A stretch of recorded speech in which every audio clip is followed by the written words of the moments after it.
Today is Father's Day, and I'm sitting here, nice weather. I have an appropriate shirt for the occasion here.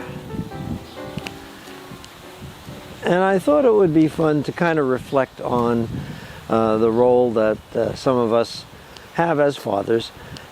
And of course, the role with our human family is extremely important, but today I wanted to focus on the dog family.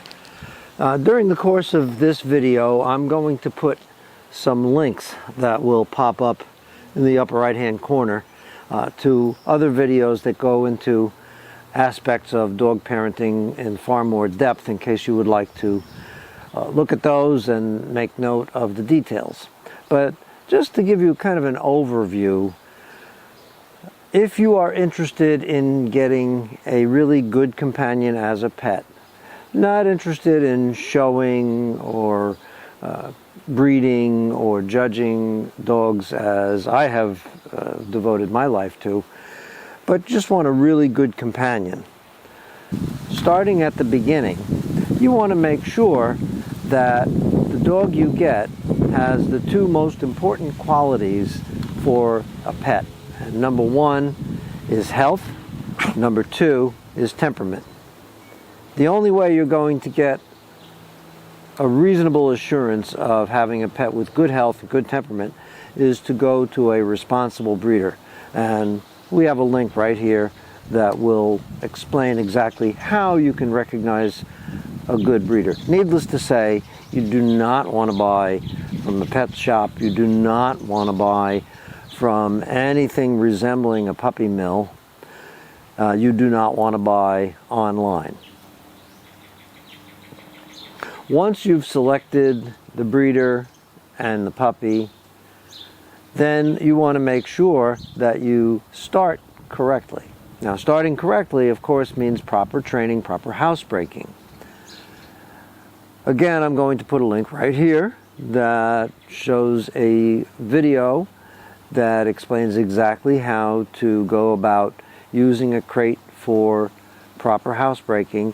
Some people don't like the idea of putting their new little puppy into a crate. They want to have a puppy with them at all times. Well, first of all, crate training doesn't mean the puppy's in there all the time.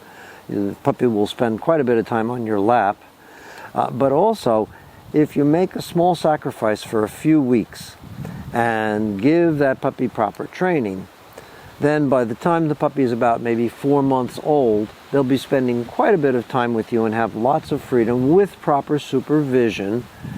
And you'll have the companionship you are looking for, but without the problems of having puppies peeing and pooping in your house, which you certainly don't want.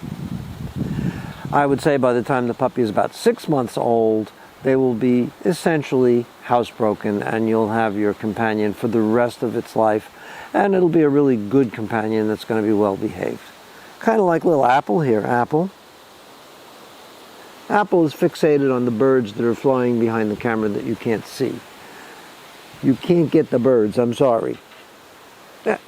But you'll notice, even though she's fixated on the birds, she's glued to me. You also want to make sure that when you bring a puppy home, that puppy gets a chance to bond with you. If you're the type of person that would like to have more than one dog, it's not really a wise idea to bring two puppies home at the same time. Some people like the idea, oh, I'm going to have a brother and sister from the litter or something along those lines. And in most instances, that will give the puppies much more of an opportunity to bond with each other rather than bonding with you. My best advice is that you wait until your puppy is about a year old before you look for a second puppy. And then they will be very good friends with each other. They'll have a chance to keep each other company when you're not around, but they will be bonded with you and they will provide excellent companionship for you, just like this little girl is doing for me. And by the way, she woke me up this morning. You know, it was Father's Day. I was going to sleep in late a little bit. And my wife got up, but I was lazing around in bed. Well, about a half hour later, she pushed the door to the bedroom open. She jumped up on the bed and she started licking my ear. I don't know if it's because she missed me or she missed breakfast, but one or the other. Right, Apple? See? Checking out the birds.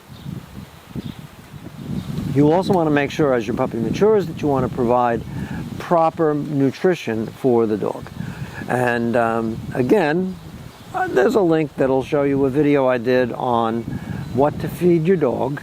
And there's another one that you can probably find right after that explains how much to feed your dog. Proper nutrition means that you want to give a good, balanced diet, which can be dry kibble, it can be canned food, it can be fresh food, it can be homemade food. But you do want to make sure that you give all the necessary nutrients to the dog. You also want to make sure that the dog is not overweight. So you want to make sure that you measure the quantity of food for your dog properly so they don't get too much. And you want to make sure that the dog gets proper exercise to keep its weight down, to also build up muscle and stay very fit. The dog doesn't need any of that. Apple loves to just run around the yard. Sometimes she's chasing squirrels and birds. Sometimes she's just running around. And that's wonderful exercise for her. And we also play fetch, do things like that to help her along. Proper grooming and health care is important. Grooming, I have actually a playlist on grooming, and you'll find a link to that right here. Essentially, regular brushing and combing and monthly bathing is a very essential part of taking care of your dog. Also, dental care is extremely important. Dogs like Cavaliers who have short muzzles and full lips tend to have food stick in them, tartar develops, and they can eventually lose their teeth. I got Apple's mother Bootsy to take her place for a while. Dogs do have a pack mentality and a pack social structure, and a pack demands a pack leader, the alpha dog, so to speak. When you get 8 dogs or more, at least my experience has been, when you have 8 dogs or more, they no longer look to their human as the alpha dog. They will select their own alpha dog. That dog will take over. The pack mentality as dogs sets in, and they have their own thing. If you want to continue to be in charge, try not to have 8 or more dogs. I think for a person who just wants multiple pets, 3 or 4 dogs of this size would be just fine. It'll give you plenty of company, plenty of variety. You'll have different personality types. You'll have some dogs that want to do performance, other dogs just want to lie on your lap, whatever it is. And they will recognize you as their alpha dog, as their leader. But I really, myself, do not want to ever have 8 or more dogs, because then I kind of lose control as their leader. So if you have any questions, feel free to leave a comment on the comments section of my YouTube channel. I always check those and I answer anything that demands an answer.